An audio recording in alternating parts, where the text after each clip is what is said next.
मित्रांनो, आपल्या बऱ्याचशा कमेंट्ससुद्धा आलेल्या आहेत जिल्हानिहाय शिक्षक भरती दुसऱ्या टप्प्यामध्ये होणार की काय या संदर्भात, आणि बऱ्याच लोकांनी बऱ्याच प्रकारे ट्रोलसुद्धा केलेला आहे. परंतु व्हिडिओ टाकण्याचा जो हेतू होता तो मी कमेंट सेक्शनमध्ये सुद्धा टाकला होता, आणि हे माझं स्पष्ट मत आहे की दुसरा टप्पा लवकरात लवकर घेण्यात यावा.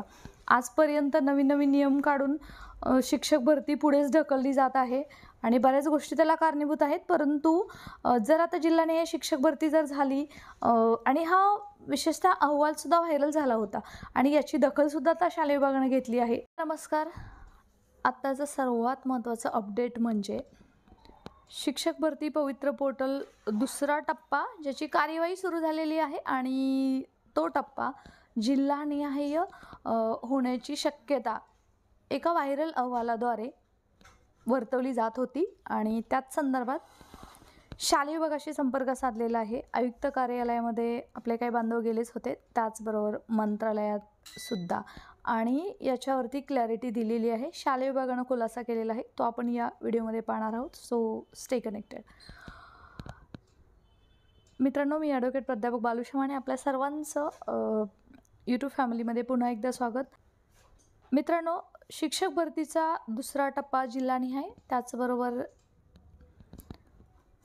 एका अभियोग्यताधारकांना 20च प्रेफरन्सेस देण्यात येतील अशा पद्धतीचा अभ्यास गट निर्माण करण्यात आला, समिती गठीत करण्यात आली आणि त्याचा अहवालसुद्धा आला. आणि त्यामुळे मनामध्ये खूप शंका होत्या की शिक्षक भरतीचा दुसरा टप्पा जिल्हानिहाय होईल की काय. आणि याच संदर्भात मित्रांनो, आपण चॅनलवरती सुद्धा नुकताच व्हिडिओ आजच टाकलेला आहे, आणि त्या व्हिडिओची दखल अक्षरशः शालेय विभागाने घेतलेली आहे. आणि अभियोग्यताधारकांचं सुद्धा खूप टेन्शन वाढलं होतं या गोष्टीमुळे. परंतु जोपर्यंत आपल्या प्रश्नाला उत्तर मिळत नाही किंवा समाधान होत नाही, तोपर्यंत आपण आवाज जर उठवला नाही तर परिणाम आल्यावरती मग आपल्याला काही करता येणार नाही. आणि याच धर्तीवरती मंत्रालयाशी आपण संपर्क केलेला आहे, आणि त्यांनी सुद्धा सांगितलेलं आहे की दुसऱ्या टप्प्यामध्ये जिल्हानिहाय शिक्षक भरती करण्यात येणार नाही आहे, परंतु येणाऱ्या काळामध्ये ते प्रस्तावित आहे. त्याचबरोबर आज आपले बांधव आहेत ते सेकंड फेजच्या पाठपुराव्यासाठी आयुक्त कार्यालयात गेले होते, आणि त्यांनी सुद्धा हेच सांगितलेलं आहे की मॅडम, तुमचा आम्ही व्हिडिओ पाहिलेला आहे, परंतु आम्हाला असं सांगण्यात आलं होतं, आणि ते जाण्याच्या अगोदर कमीत कमी 10 ते 12 जे अभियोग्यताधारक आहेत त्यांनी सुद्धा मला कॉल केला होता की हे खरं आहे का काय. तर त्यांना मी तेच सांगितलं होतं की व्हिडिओ आपण का टाकत आहे, कारण आपल्याला याचं उत्तर ऑफिशियली ऑथॉरिटीकडून हवं आहे, आणि तेच आता राजेश शिंदे सरांनी दिलेलं आहे. आणि त्यांनी सांगितलेलं आहे की जिल्हानिहाय शिक्षक भरती दुसऱ्या टप्प्यामध्ये होणार नाही आहे.